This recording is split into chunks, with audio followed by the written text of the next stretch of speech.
And you're on, Jane.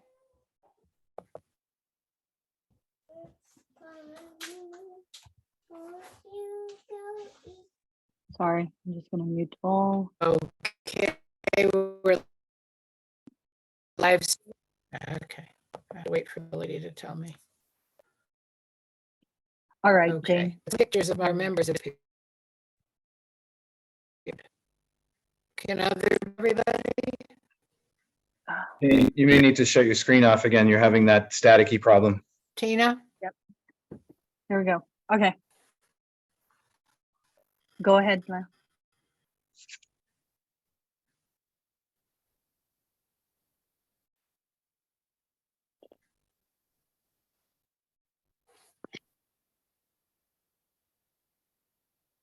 Brian, can you hear me? It's very staticky, Jane. You may have to shut your Right. picture off again.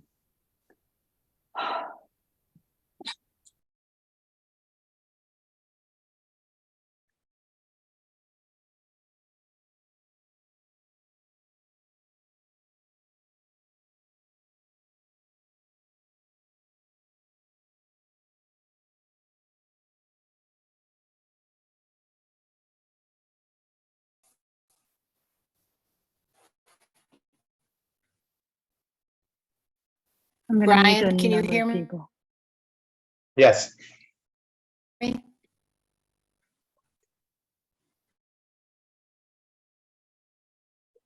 Now I can't, and you appear to be frozen.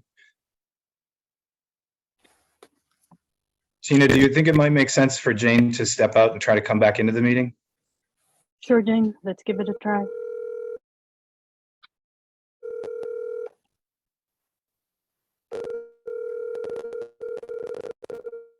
Jane, do you want to try to log out and log back in?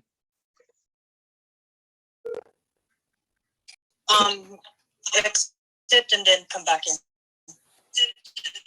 in. Okay, just go out of, close the Zoom and then come back? Okay, Yeah. it's for, Try that and see if it works. Please.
looks like we're okay. Can you hear me? Yeah, it's still, it's Tina? not, it seems like it's a little bit better, but it's not as good as it was during the executive session. Yeah, it just kind of went, everything went away, but it seems to be back. Is it back? Yep, for the most part. Can you hear me, Brian? Yep. Okay, because the pictures came back. Some of those disappeared when it went funny too. Okay, I think we are good. Let's hope. Good evening. We've already started the meeting in open session before going into executive session, and we're now reconvening in open session. Per former Governor Baker's order suspending certain provisions of the open meeting law, Mass General Law, Chapter 30A, Section 20, the public will not be allowed to physically access this school committee meeting. Members of the public can access the meeting via Montague Community Television broadcast. The extension of the emergency open meeting law provisions were signed into law as Chapter 20, Section 20 of the Acts of 2021. The school committee reserves the right to implement additional remote participation procedures and will notify the public of these procedures as it is practical to. The option for public bodies to hold meetings remotely until March 31st, 2025 has been signed into law by Governor Healy as Chapter 2 of the Acts of 2023. Any members of the public who wish to join the meeting may do so by accessing the link. It can be found on the GMRSD website under School Committee Notices and Agendas for upcoming meetings, and it will have tonight's school committee.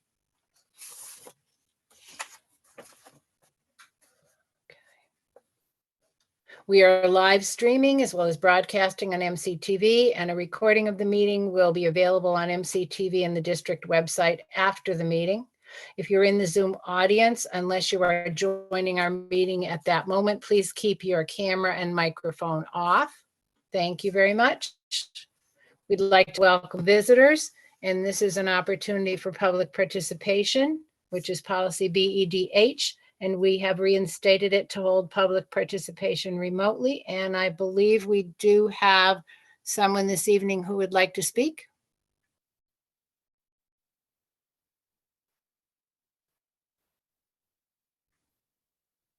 I believe it's Joseph, Tina.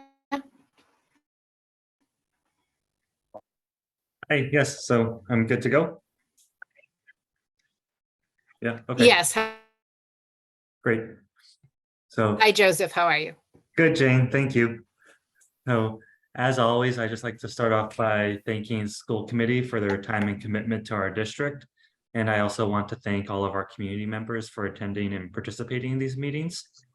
Whether it's dialing in while on our commutes or keeping an earbud in while preparing dinner or trying to complete the myriad of other evening tasks, I appreciate how remote meetings allow more of us to be here for these meetings.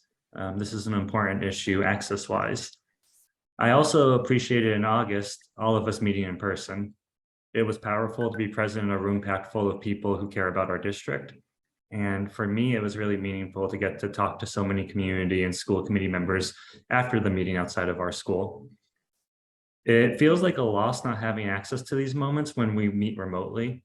With this in mind and in that continued spirit of collaboration, I want to take this opportunity to encourage our school committee to hold informal forums during the school year to provide more time for casual conversations. I saw this listed on the school committee's website, but I'm not aware of it happening recently. I hope we can share times and places for these conversations to start back up.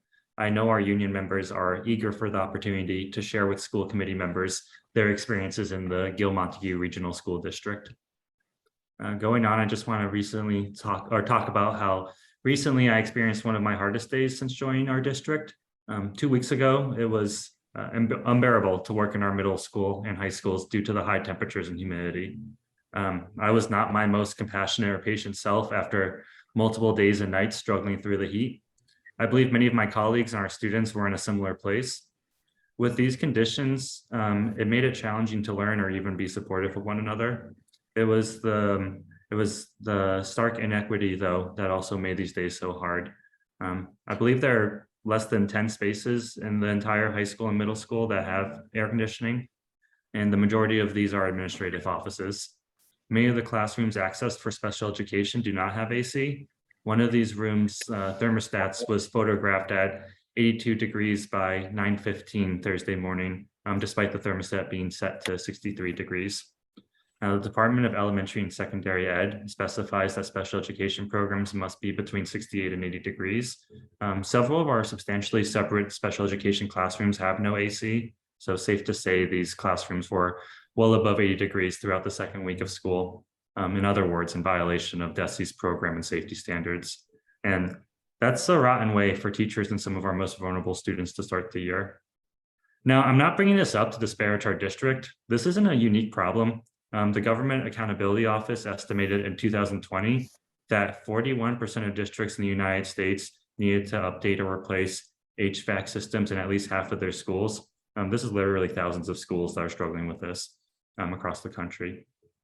It's also not a surprising issue, but one that has built up over years of wear and tear, if not neglect, just as extreme heat is becoming more of a norm, really extreme weather across the country. I'm bringing this up today so that we can start working towards a solution. And I want us to start working on this issue now and being proactive, so we're not caught like one district who update their HVAC system only to discover their electric grid was not able to handle the extra energy demands, or another district whose older pipes and installation that service the HVAC systems caused moisture and condensation problems in the building, leading to dangerous air quality issues. So I'm bringing this up today so we can start thinking about it, start talking about it, and come up with a really comprehensive plan and not be so reactive and get caught with a bigger issue. So while DESE provides only limited guidance when it comes to hot classrooms, I think we all recognize the health, learning, social, and class issues exacerbated by extreme heat.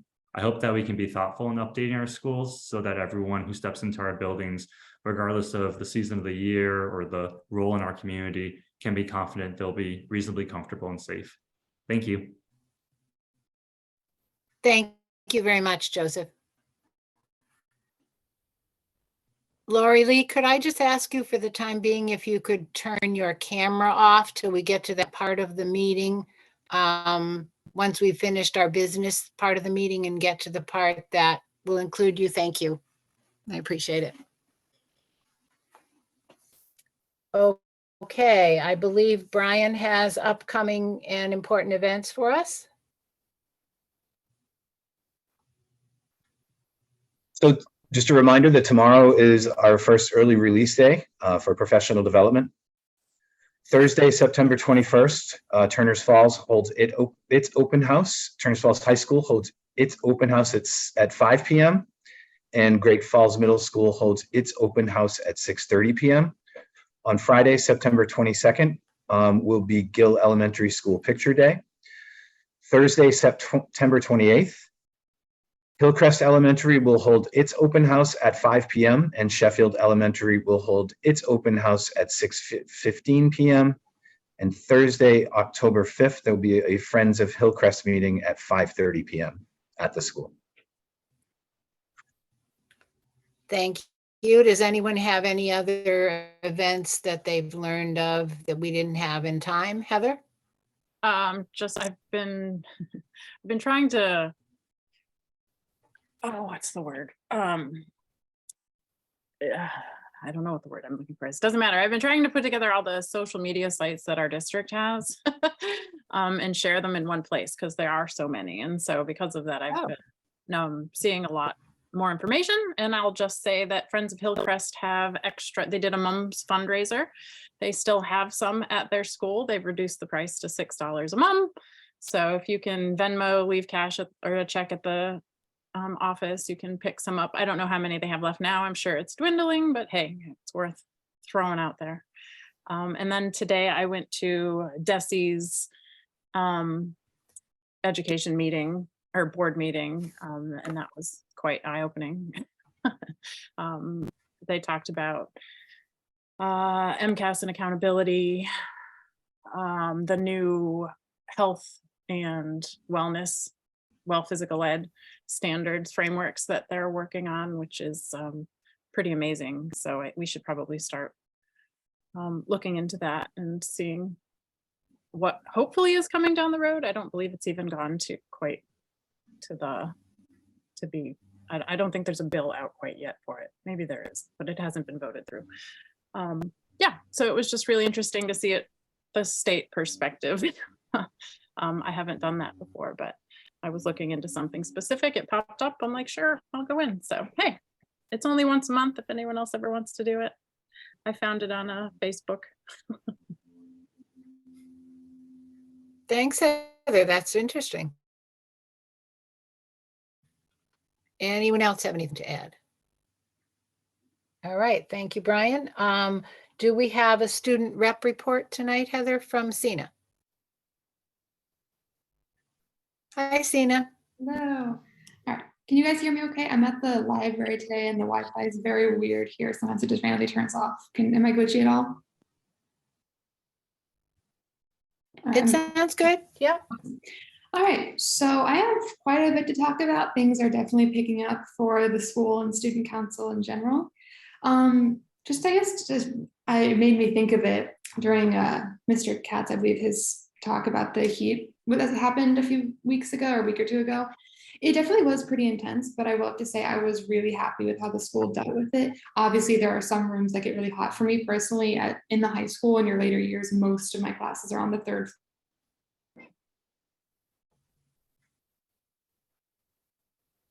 Hopefully she'll be back. She was just texting me that the Wi-Fi It's very cuts cold. out. Oh, there she goes. Sorry, Sina, Yeah, we you're back. lost you there. Can you hear me now? Yep. Okay. Anyway, so I was talking about how it was the heat that we experienced 2 weeks ago and how I was really impressed with how the school handled it. Obviously, it was pretty uncomfortable, especially I know me and a lot of my classmates, we have all of our classes on the 3rd floor, so it was pretty rough. But the school let us have a lot of our classes in the cafeteria, the library, and the theater, which was amazing because those places are air conditioned. And while there were like multiple classes in the same space, which got a little chaotic at times, it was a great way to handle it. I'm not sure exactly how like the middle school handled things. I know that some of the time I was in the cafeteria, there was middle school classes in there as well. But I would say, given the circumstances, it worked out pretty well because those spaces are actually very cold. So that was good. But anyways, to student council things. One of the big things coming up is our fall conference, which is going to be hosted at East Long Meadow. We're looking forward to that. That's an event that's run by WMASC reps. I like to write that one down. We have one of our own, Owen LaValle. And so he'll be there helping run things. It's going to be great. I'm really excited for that. We always have a great time. Last year at the fall conference, there was like a mind reader there and it was crazy. And he was like reading people's minds in the audience and it was nuts. So everyone's looking forward to that part of it. But also we get to do many different workshops where we learn like leadership skills and things to bring home to our own student councils. In addition to that, there's the student council president's dinner coming up, which, believe it or not, we have 2 presidents this year, but they're both unavailable that day. So as the vice president, I get to go to that, which I'm really looking forward to. I'm really hoping I get to bring back some really great ideas for our school because we get to go talk to all these other presidents from other student councils and all the schools in the area. So I'm really, really excited for that. I want to bring home some great ideas. We've been talking about lots of fundraisers for student council. I think I briefly touched on that last time. We've been talking about penny wars, a car wash, trunk or treat, candy grams, our haunted hallway, which we're definitely going to do again this year. We're so excited for that. We had our first one last year and we're going to try to up the game this year. We're really excited. A powder puff game, which is kind of an outdated name. I think we're going to call it something different, but basically the original idea was that it was a football game where girls would play football and then the boys would cheerlead, but I think we're going to make it a little bit more inclusive this year. We're thinking like just people, pretty much whoever wants to do whatever can do it, but people who traditionally play football can like be cheerleaders, or people who typically be a cheerleader could do football. So something like that. It's going to be fun. We might also consider replacing it with capture the flag. We're going to see what people think about that because football is definitely a little bit more intense. October 9th, the class of 2024 has our annual walkathon, which is going to be great. We don't have school that day, that works out well because we get to do it in the morning. So we're looking forward to that. At our last student council meeting, I talked to everyone about our upcoming student council and school committee meetings we have with like the students. So I let everyone know about that. And I think there's going to be a sign up sheet happening. So I'm trying to get as many people to go to those meetings as possible.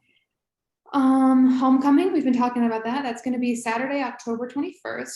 We're looking for someone to run a photo booth. So I guess if any of you guys know someone or like a parent or just anyone who has some sort of setup where they'd be willing to come in for an evening and just take photos, just reach out to, I guess, anyone in the student council or Miss Wharton or something like that.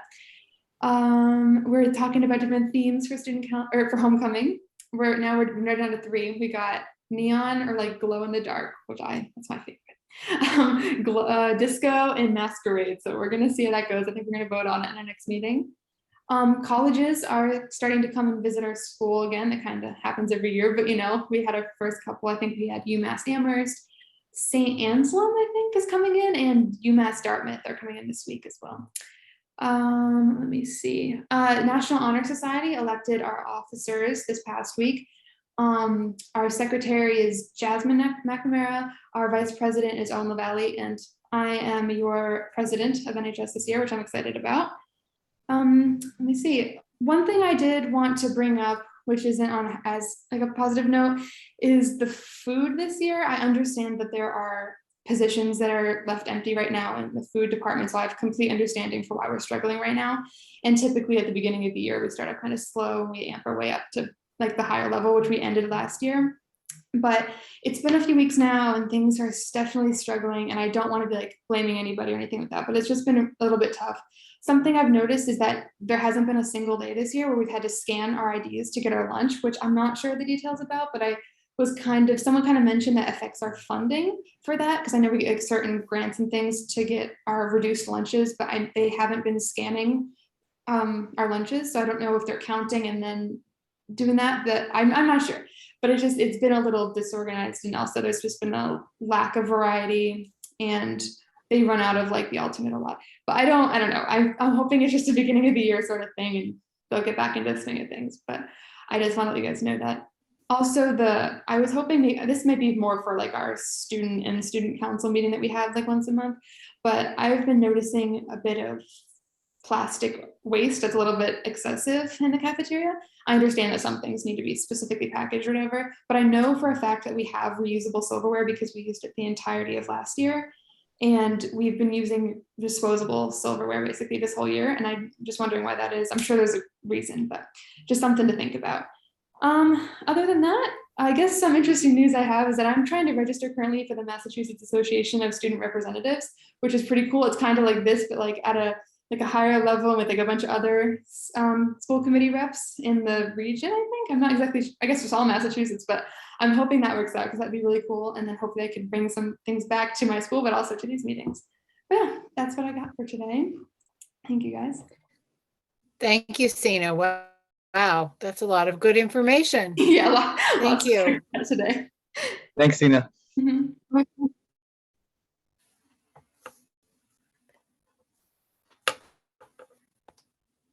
Okay.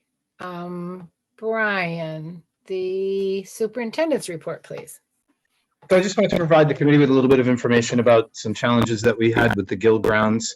The lawn got very high right at the opening of school, and that continued as 2 mowing sessions were missed and not reassigned, and as a result of that, it went at least 2 weeks without being mowed. So in the last few weeks, we had received some notes of concern from Gill families, community members, and staff members about the lawn not having been mowed. There were several factors that contributed to the summer issues and more recent concerns about the backlog of care of the fields at Gill Elementary. The first and most obvious factor was that the amount and frequency of rain over the summer and through the past several weeks. There were also significant repairs to equipment over the summer that left larger mowing tools out of service at various points throughout those months. Further, summer vacations of facilities staff combined with a facilities position that remains open also created a staffing concern. These have all contributed to disrupt mowing schedules. Gill was most recently impacted also by the start of fall athletics and the need to meet field requirements for competition that pulled resources away from Gill to ensure that the high school fields were in playing shape with limited mowing windows between the frequent rain. The district has taken some steps that we hope will prevent a similar situation from happening in the future. First, we have expanded the hours of the part-time ground staff and have posted for additional part-time assistance with the maintenance of our grounds. If the regularly scheduled mowing cannot occur on Wednesdays as planned, facility staff will immediately work with Director Cummings to reschedule the mowing at Gill in a timely manner. Director Cummings will inform community partners if the regularly scheduled mowing does not occur. Likewise, similar processes will be used to ensure that the athletic fields as well as the grounds at other schools are maintained in a timely manner. I wanted to also thank all those members of the school community who shared their concerns about the grass and the coordination and work with Heath Cummings, our Director of Facilities, to put a contingency in place going forward. Did also want to share some good news. Congratulations to Gill Elementary School for being one of 65 schools of more than 1,600 schools across the Commonwealth to be identified as a school of recognition. These schools are recognized for high achievement and strong growth on MCAS in addition to meeting other performance targets. We'll share more at the next school committee meeting when we review the district's accountability status and share our overall MCAS performance results. Did also want to provide a little bit of an update on our proposed new elementary school. Today, town leaders and members of the district administrative team met with a team from the Massachusetts School Building Authority to review our statement of interest to replace Hillcrest Elementary School. MSBA representative shared that our submission is one of about 30, down from 63 total submissions that are still being considered, and we should hear back from them about the status of our application after their December 13th board meeting to find out if we have, if our statement of interest is now entered into the eligibility phase to begin the process of, begin the project to build a new elementary school.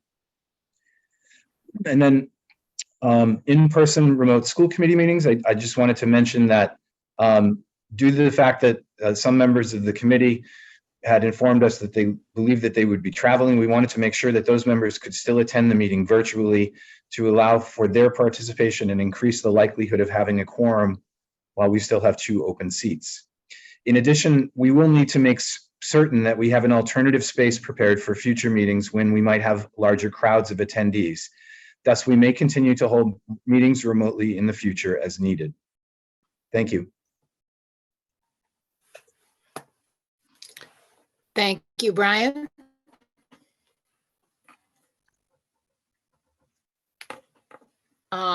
Business and operations report, Joanne, please. Okay, I just have a single item.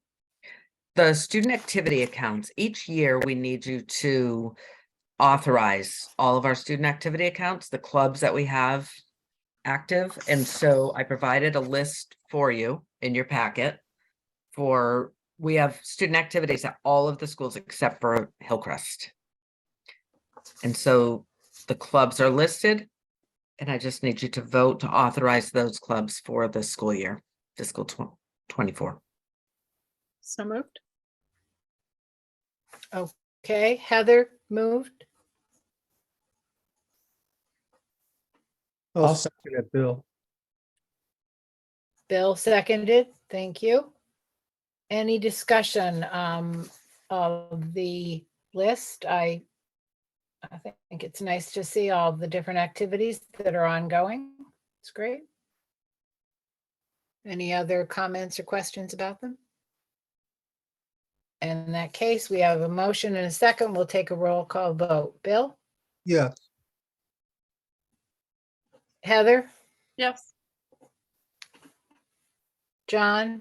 Yes. Janice?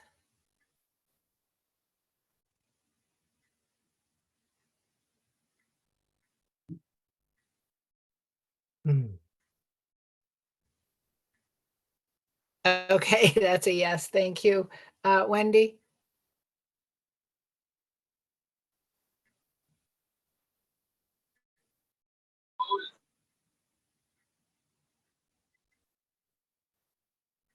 Thank you. And me, yes.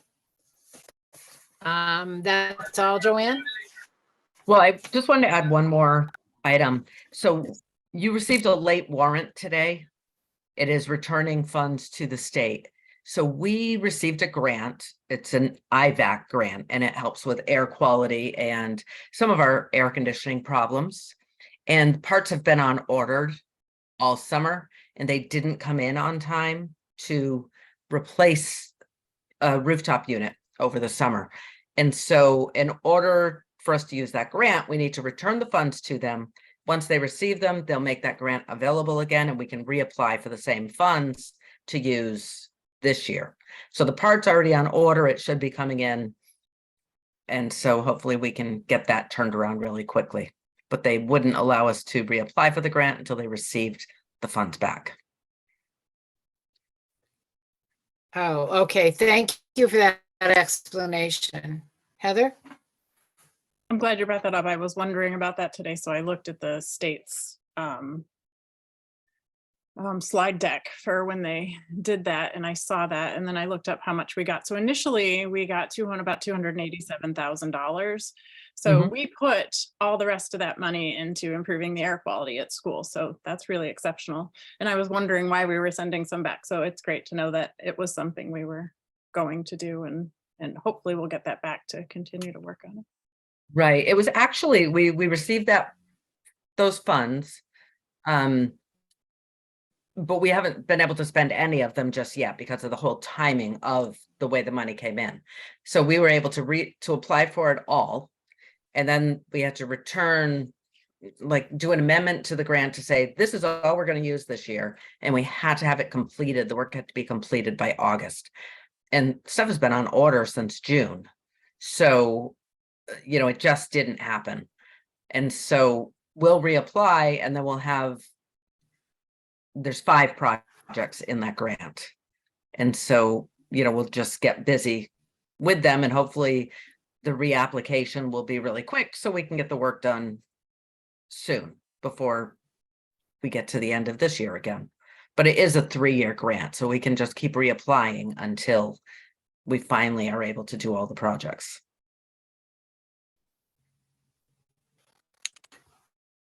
Thank you. That really clarifies it. So it was because of the supply issues that it became a problem, but it should be able to come back to us. Sounds good. Absolutely. Thank you. Yes, we'll Anyone definitely else? get the money back. Great.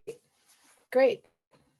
Okay, in that case, we'll move on to the school committee reports, the warrant subcommittee approval. We will need to vote them, and if it's acceptable, I will read all 4 of them and then entertain a motion to vote them together.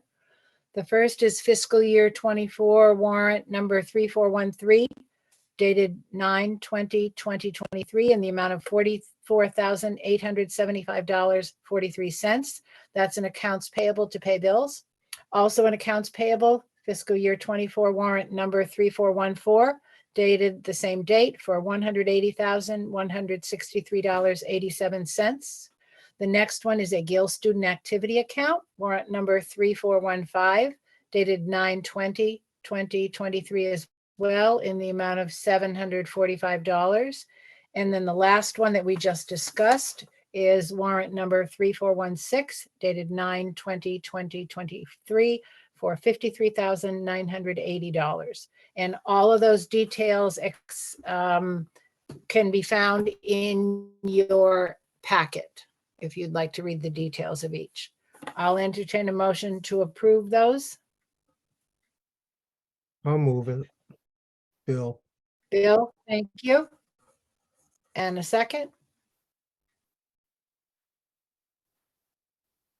I'll second. Heather, thank you. Any other discussion?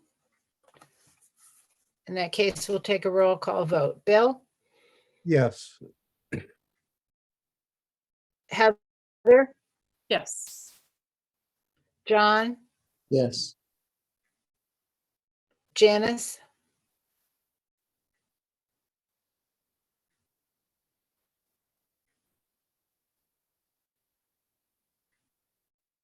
Yes, okay. Wendy?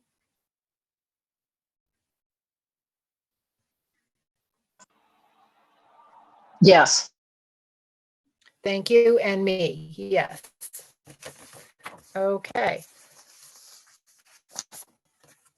The next item is we'll move to the business portion of the meeting, and if it's acceptable to the committee, as we look at the items A, B, C, and D, if it's acceptable to the committee, we can vote to move D to the top so that we can deal with appointments for the open school committee seats first, so that if we have people with us for that reason, they will be able to be here for this part of it. It won't have to necessarily be here for the whole meeting if they're not able to. I'll entertain a motion to move item D to the top of the business section. I'll move that, Bill. Bill, thank you. Do I have a And second? I'll second it, John. John, okay, thank you. Any discussion of that?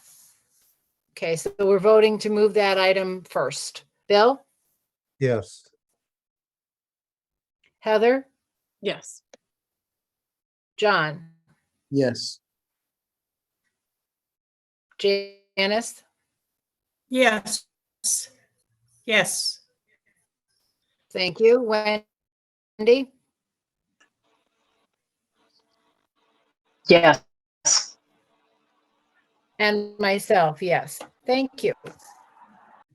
So we are fortunate that we have had 3 people send in letters of interest to fill the 2 vacant Montague School Committee seats. And that information is in our kits as well. We have Lori Lee Adams and Clifford Spatcher and Edward Vudrin. And I'm very happy to hear that. I think we will, if any or all of those interested members are here, they're welcome to turn their cameras on so we can say hello.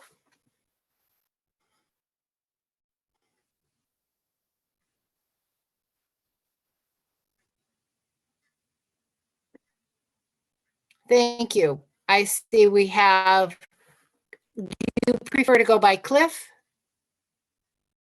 Yes, I usually go by Cliff. Okay, thanks. We can do that. And we have Lori Lee as well. You prefer Lori Lee? Is Yeah, that? Lori Lee. My name was changed and it's Lori Lee. That's the way you go. Thank you. Thank you. And I don't believe Edward Vudrin was able to join us this evening in person, but we are still, he has submitted his letter of interest, so we have 3 people interested in the 2 positions. Even though they are positions that originally went, they may be more than a year. Once you are appointed to a vacant position, you're only filling it until the next election, which is in May of each year. So we will work on that. And what we need to do is we need to vote by a ballot. So I will need to have a motion, a nomination, and a second for each of the 3 people who are interested so that we can put them on the ballot and vote. We will vote on the first ballot. The top vote getter will get the first open position, and then the second ballot will have the other 2 members, and the top vote getter of that ballot will get the second open position.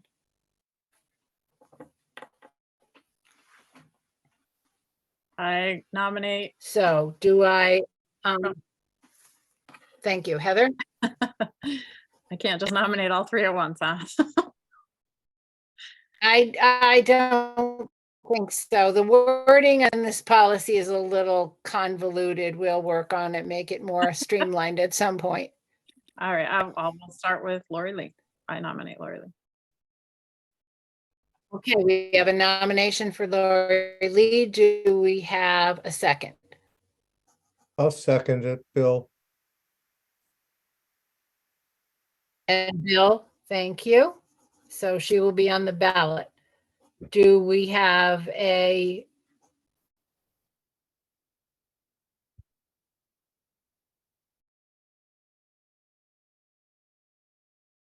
Sorry, Jane, you may need to repeat that. I think you faded. nomination for Cliff?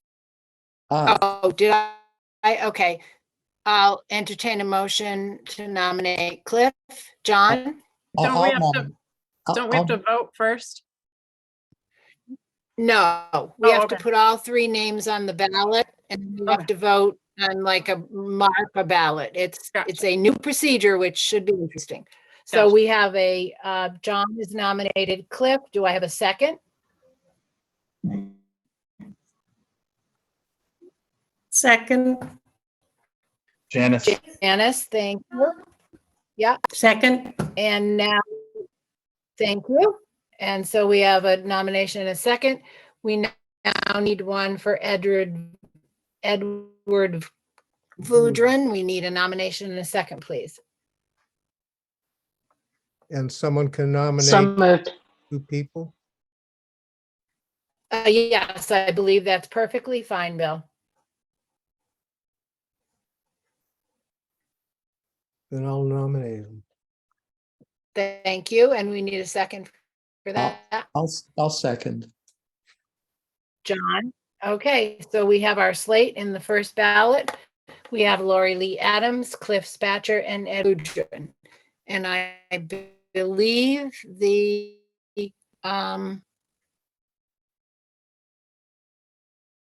Good members time. of the committee need to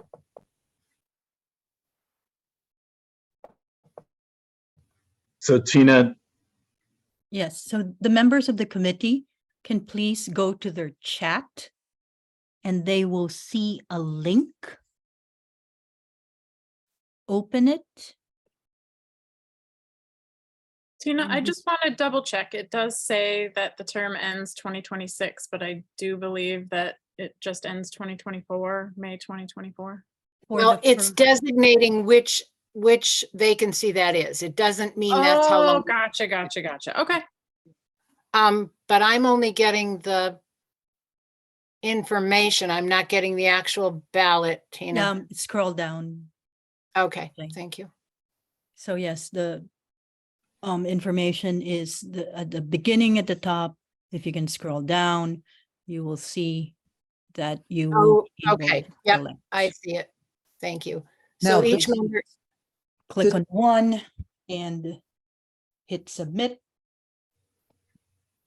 okay, each member needs to put their name in, click on your vote, and then submit it. Now, this one says ballot 2. it's Do you just, have ballot too?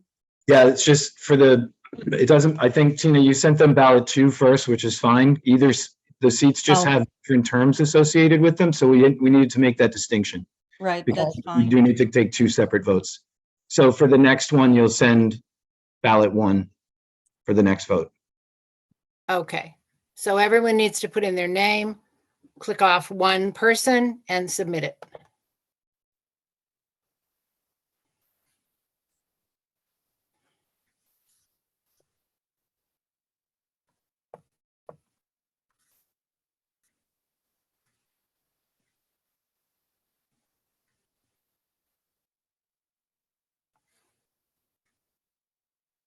Tara, are you with me?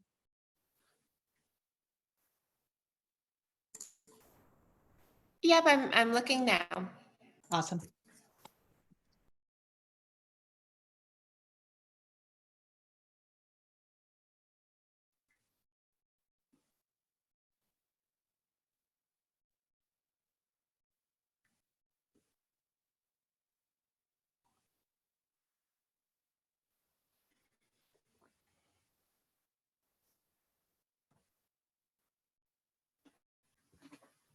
Tina, Tara can see that there are responses on the survey itself. Yes. Is that where she's going to be looking at them from as opposed to the spreadsheet? Because they're not exporting to the spreadsheet. If she clicks on the responses, Okay, we should be able to see them there. there's a view in sheets Okay, thank you.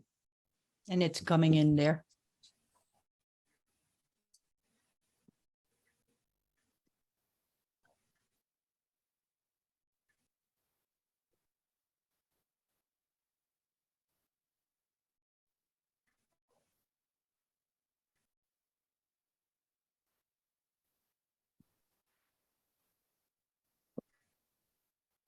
All right.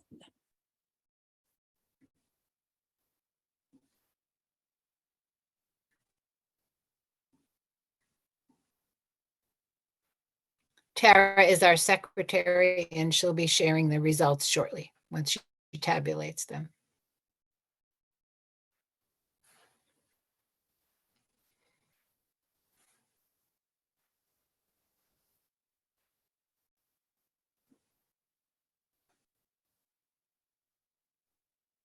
One, two, three, four, five. Five.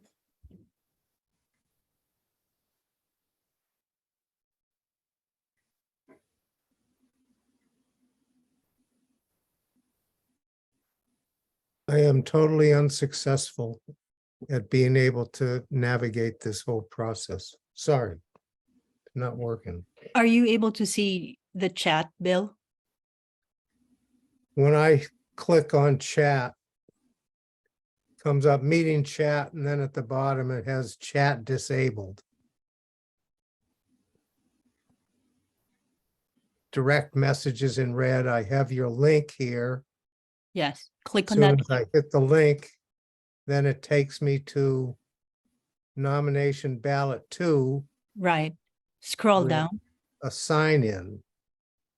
So I have to sign in to continue, You and that's a don't- sign in to Google. You don't have to sign in. Well, this is telling me that I have to sign in because it's not giving me how can I eliminate, everything is gray over the ballot. And then there is a highlighted box that says, to fill out this form, you must be signed in. Your identity will remain anonymous.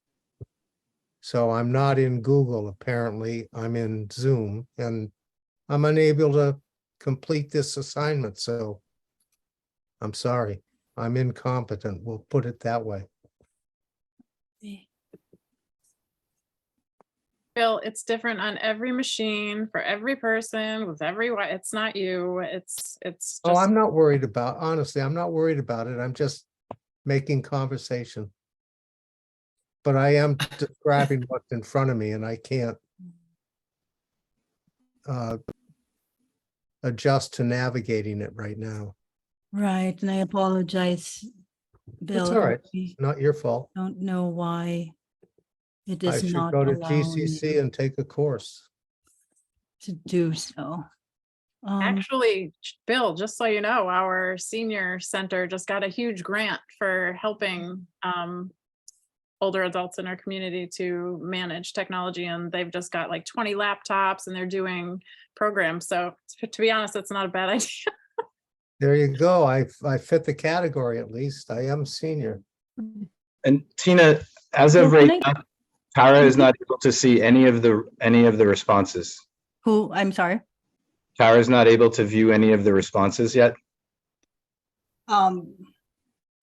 Yeah, Tara, can you give me a call?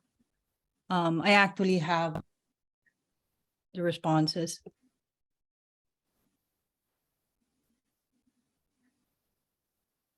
Okay. Am I able to report?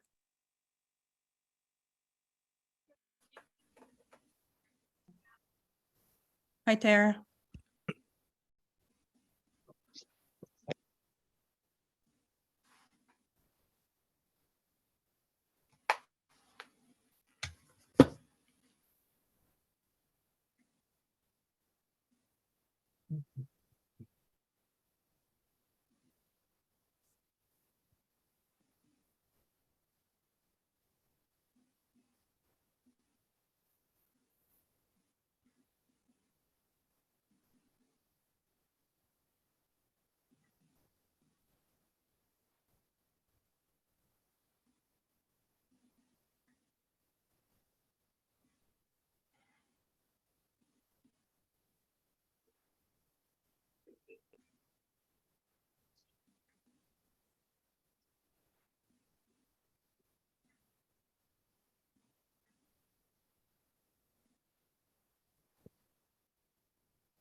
Okay, we're getting there. Okay, thank One of you. one of the things that Tara needs to be able to do is to be able to share the vote of each of the committee members.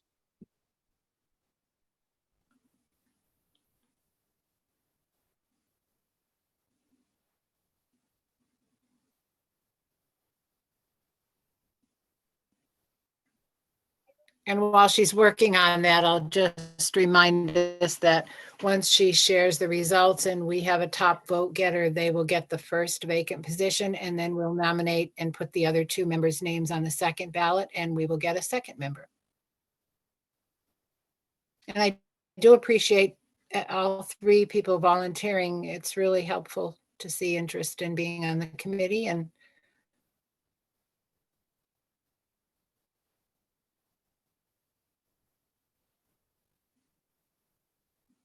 Are you good, Tara?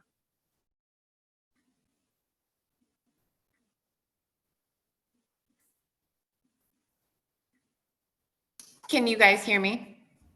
Yes. yes. Okay. So I do have the results here. Wendy Thompson voted for Clifford Spatcher. Jane Oakes voted for Lori Lee Adams. John Erminger voted for Clifford Spatcher. Janice Katsoulis voted for Clifford Spatcher. And Heather Katsoulis voted for Clifford Spatcher. Okay, we have a winner for the first position. Congratulations, Cliff. You have the vacant position. And now I will entertain nominations for the other two volunteers to put them on the second ballot and get a second winner. I nominate Lori Lee. We need a nomination. Okay, Heather's nominating Lori Lee. Do we have a second? I'll second John. Okay, and John is seconding. And we need someone to nominate Edward. I will nominate Bill. Okay, Bill, thank you.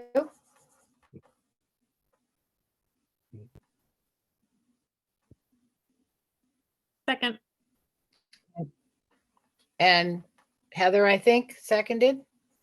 Okay, so we have two names for the second ballot, Lori Lee Adams and Edward Vudrin. And I think Tina is doing that as we speak. Yes, I am changing the ballot in consideration of the new appointee and sending you now the second ballot.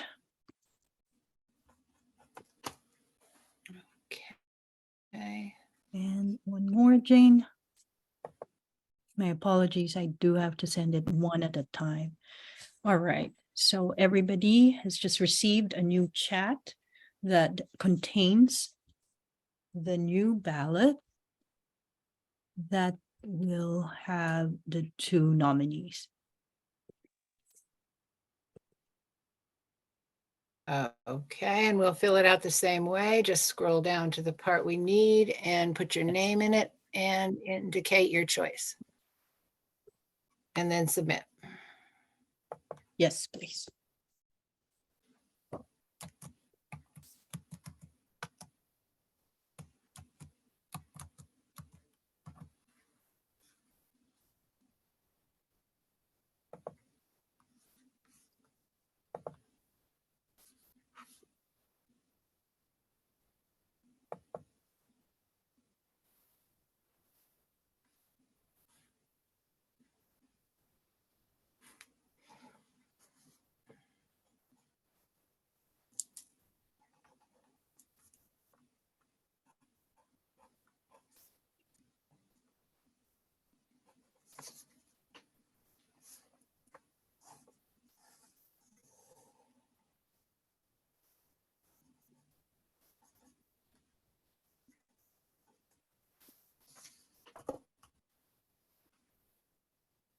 And once Tara has the results, she will announce those for us.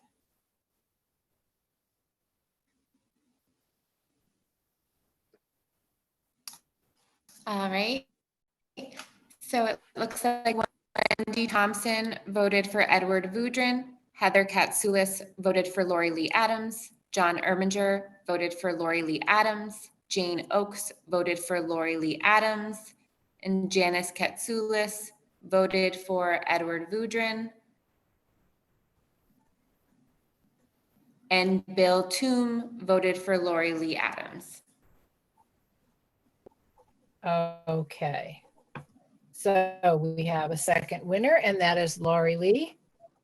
And thank you both very much. And thank you, Edward, as well, for being interested. And for the two new members, Superintendent Beck and I will check in with you shortly and do a brief orientation so that you will have information before our next meeting. That'll be great. Thank you both, Thank you. and welcome to the Thank team. you both so much. Thank you. Excellent. Excellent. Thank you very much. Have a great night. You too. Thank you. Tina, Yes, Bill. I just want to tell you that obviously I made it in and did the second vote there. So Perfect. once I signed in to Google, Your link worked fine. Thank you very much. I Sounds learned good. something. Thank you very much. Okay. Technology is not always our friend, but we made it work. So thank you all. It's wonderful to have 2 new members. And thank you all for voting that first. Now we'll continue with the next business item is a presentation of the district annual goals. And I think that's probably Brian, correct? Yes, and I've actually combined a small number of slides. And so the final slide, Jane, has my proposed annual goals for vote. So we'll kind of be addressing 2 business items concurrently here. Oh, great, because I know the goals go with the district goals anyway, so that's great. Thank you. So Tina, I need to be able to share screen. Am I able to do that? Give me 2 seconds. Okay.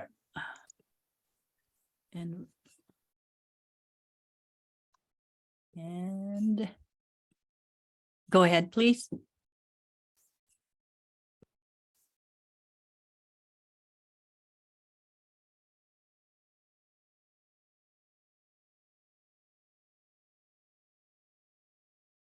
Awesome. Sorry, I just need to go back to the initial slide.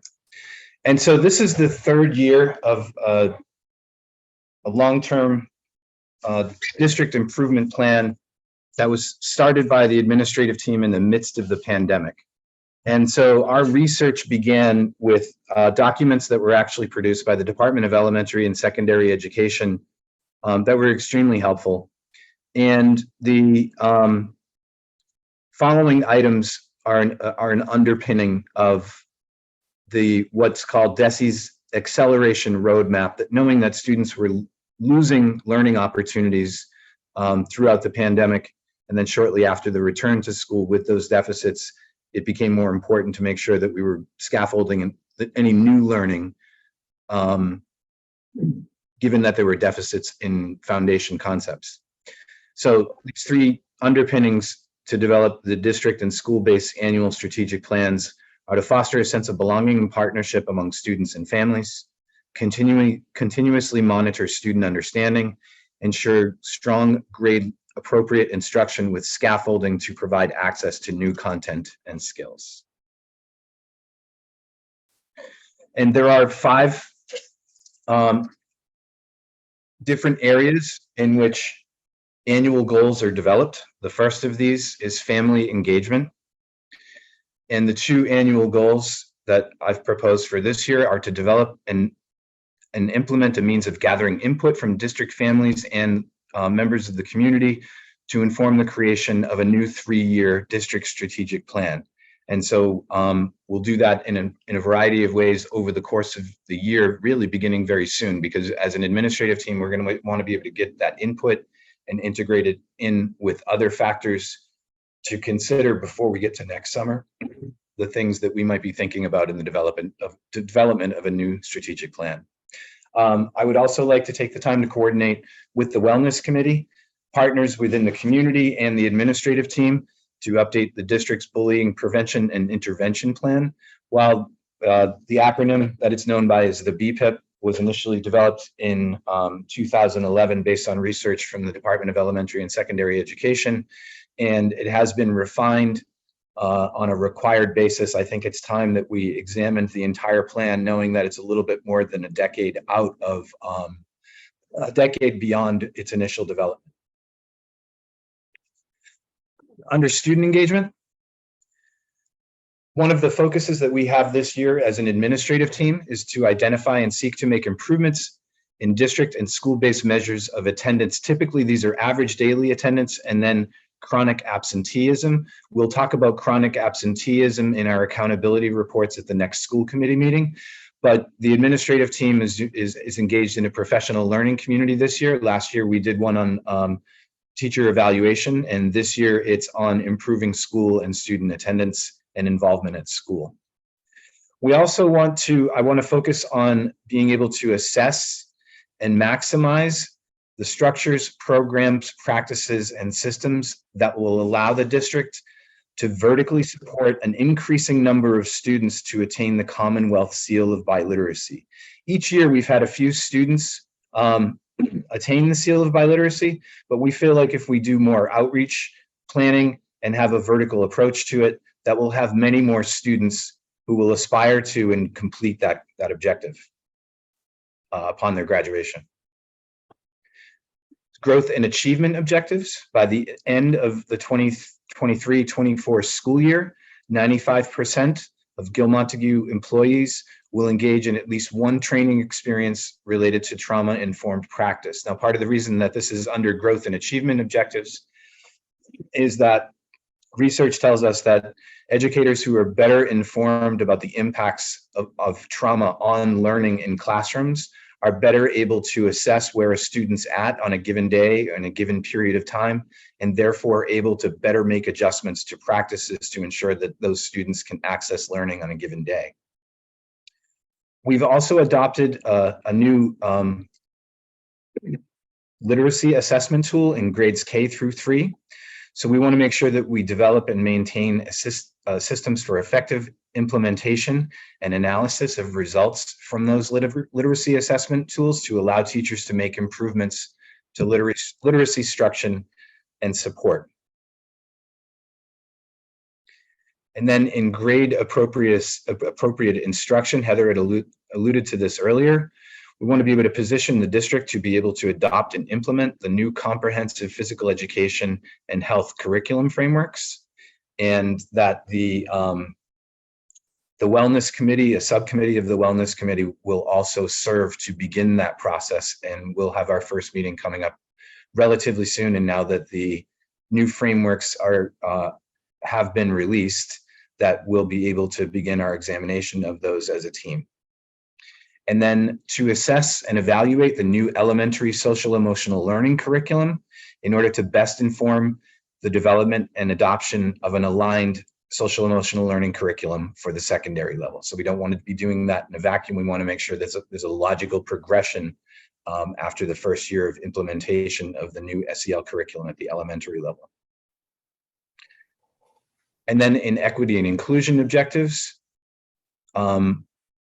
I want to make sure that we organize and implement the next phases of the proposed new elementary school building project. Even if we are not invited this year, we will have additional steps to keep that statement of interest on the table. And we want to develop and share a plan to ensure the sustainability of programs and practices that have and or will be implemented in what is the third and final year of the multi-tiered systems of support and social emotional learning grant. And then from within those goals, I've selected 3 goals in particular that I hope to focus on myself this year. And I'm asking the committee to approve these as my annual superintendent goals.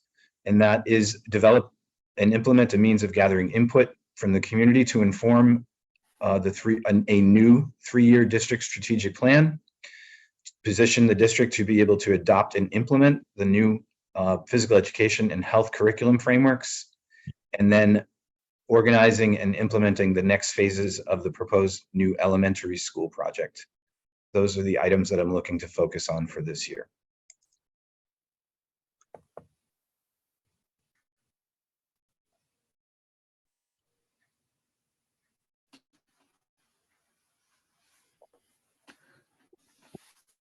Thank you, Brian. So the only portion of that we need to take a vote on is the superintendent's annual goals, which were the last page that Brian showed us of his goals for this school year. So moved. Any questions or comments for Brian before we do that? Okay, Heather moved it. Do we have a second, and then we can discuss? Second, Bill. Bill, thank you. We have a motion. We have a second. Before we vote, any questions or comments about Brian's goals in relation to the district annual goals, or any other questions about that? Heather? Just a quick thing, not really a Heather? question. Yeah, just a quick thing, not really a question. Brian, is that something you can make? It's not attached to our agenda. Is that something you can make available for us? Yes, I will attach it to the agenda after the meeting so that it's there because it Okay. will need to be part of the file anyways, that's printed out in hard copy. Thank you. And I do also want to add that on that last slide, at a later meeting, when I provide an update on the district's goals, at mid-year or perhaps even before, I'm going to share the focus indicators, the 8 indicators that I will also be evaluated on during the course of this year, but I didn't want to cloud this discussion and this presentation by including those and making things more complicated. So I'll do that presentation separately. Thank you. That'll be helpful because when we do our evaluation later in the year, those will need to be able to use those as well. So any other questions, comments? Okay, we have a motion. We have a second. I'll take a roll call vote. Bill? Yes. Heather? Yes. John? Yes. Janice?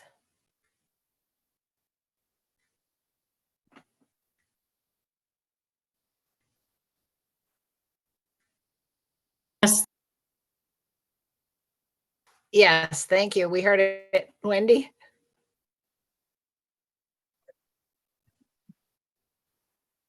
Yes. And myself, yes. Thank you. The next item is addressing issues of equity. I think probably Jean Powers is joining us. Hi, Jean. And everyone. Diane. Hello. Diane. Right. So this month, our conversation about issues of equity, wanted to share some information with all of you. So the first is that we are in our second year of the Culturally Responsive Practices Leadership Academy. This is a sponsored grant through the state that has allowed a team across the district to come together and learn together about culture, equity, racial justice, social justice, and has been really trying to look at some of the policies, procedures, curricular pieces related to our district. So we're in year 2 of this 3-part focus, and we're really excited to be able to be part of this program. We're working with a company called Black Print Inc., and they have supported both professional development for the team as well as allowing the team to really build and think about some of the structures and functions in place where we can really dig in to ensure that we're having culturally responsive practices across the board, not just in curriculum and instruction, but policies and procedures. So as I said, we have been going through professional development. We will continue to build on that professional development that we did from last year. The team is made up of administrators. Jane is on the team, as well as some teachers and our family engagement coordinator. So it's a great spread of folks across the district. We work with a coach, so we have kind of PD once a month, and then we work with a coach kind of on the opposite time. And last year we focused on trauma-informed practices and really wanting to bring to the forefront the fact that many people have had training as on staff, but not everyone. And so part of, as you saw in Brian, one of Brian's goals is that we're hoping to get 95% of the staff to be taking part in at least one trauma-informed practice training this year. And so that's kind of one of the areas that we're looking at to ensure equity. Oftentimes trauma is connected with other demographics. And so really trying to ensure that our practices are equitable across, and we're really supporting all students.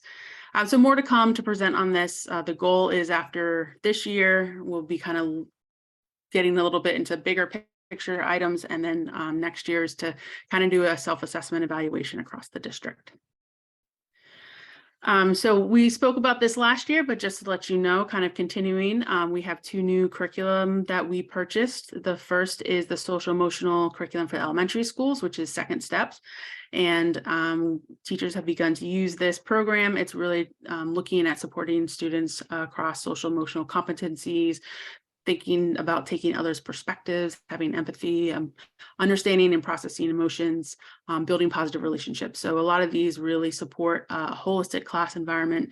And second step, along with our current responsive classroom pedagogy that teachers have already been trained on and have been implementing for years in the district, really go really well together.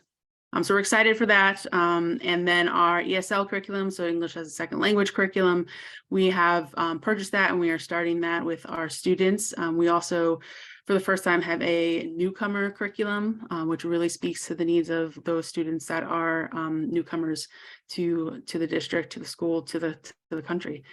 So we're really excited to see these both get off the ground and running, and really appreciate all the work that the teachers put in last year during the school day, after the school day, to get to a place where we could bring these new curriculum in. And then student attendance, and I'll let Diane speak to this as well, but we're, like Brian said, the administrative team has a professional learning community, a group that we are meeting monthly to look at attendance, to create consistent practices and processes across the district with communication to families and to resources. I was on a call this past week as the Commissioner of Education was talking about MCAS and accountability, and he mentioned that there's increased absenteeism across the state, and so this is a high percentage that's come after we've gone through hybrid and remote learning, and so we're not alone, but it is something that we want to dig into and focus on. And so Diane, if you want to add anything more about this. Hello everyone. I might need to just adjust my volume here. Whenever I go on Zoom, I have to remember to manually adjust my volume, and I usually forget to do it until I'm in the middle of talking. So sorry about that. Hopefully everyone can hear me now. So thank you, Jean. And so student attendance is one of those issues that does present itself in terms of an equity issue, and that if a student is not regularly attending school, they're not accessing an education at the same rate and pace as their peers. And sometimes there are other demographic intersections with student attendance.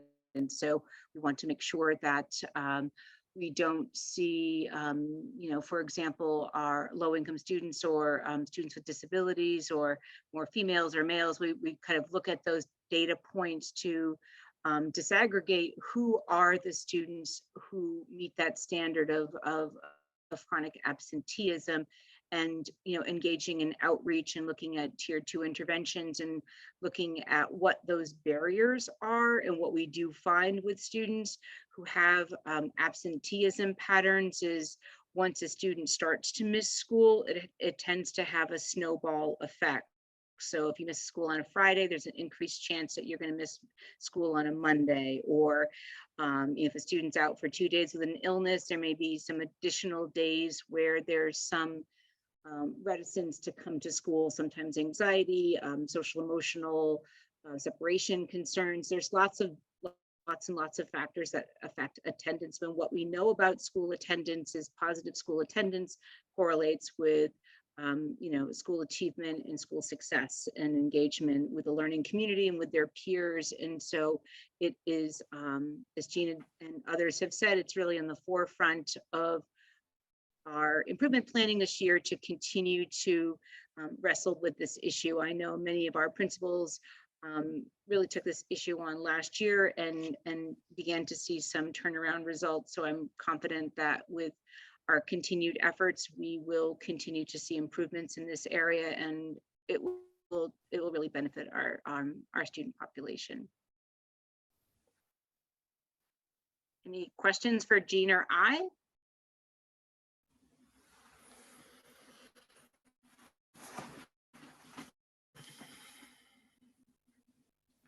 Heather?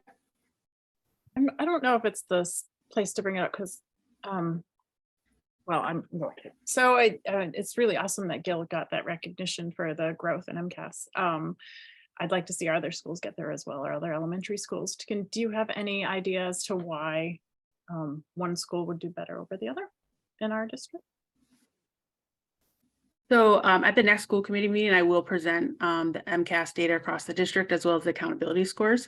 But I will say for accountability, the way in which accountability is measured is it's measured one school. So like Sheffield measured to Sheffield last year.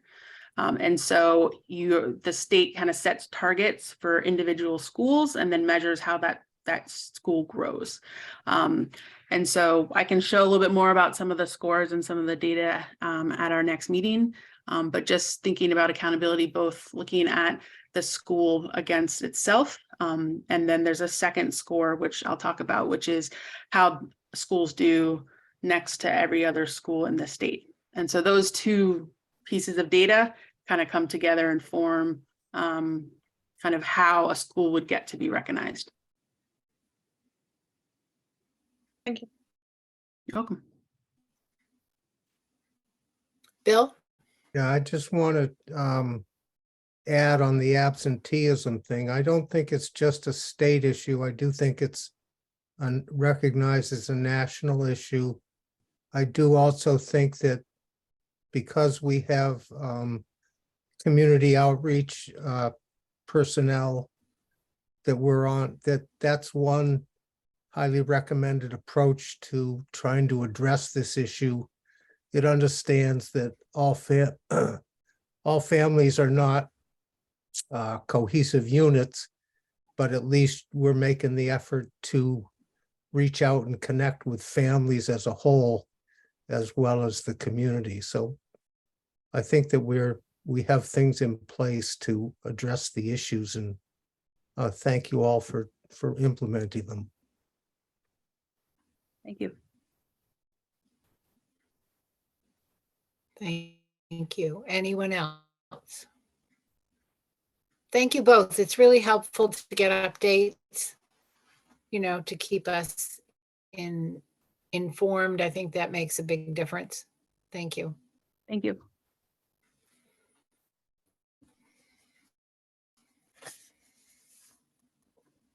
Okay, that completes our business portion of the meeting. If anyone has agenda requests, they should be submitted by the Tuesday before the next meeting. And our next scheduled meetings are on October 10th and October 24th. And as we've said, if all the necessary personnel can be here, we certainly will make it our aim to meet in person whenever possible. If people still are traveling or for other reasons, now that COVID is active again in this area, there may be times when people need to stay home because of exposure or because of illness. I hope not. I hope that doesn't become a problem, but fortunately, we do have options if there are issues that we can still carry on and do the business of the district, and also welcome people in our Zoom audience if it can't be in person.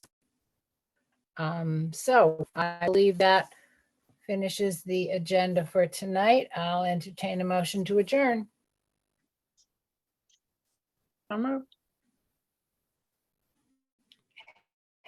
Heather? John, second. Okay, John? Yes, thank you. And we'll have a roll call to adjourn. Bill? Yes. Heather? Yes. John? Yes. Janice?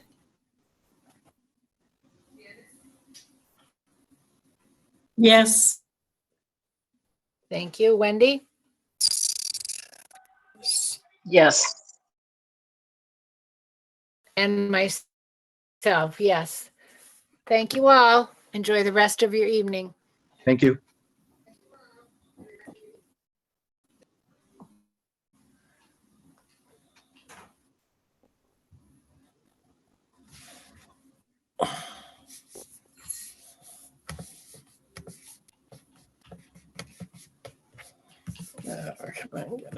I can remove you, Janet. Should this thing work? Are we still recording, Tina, or done? Not yet.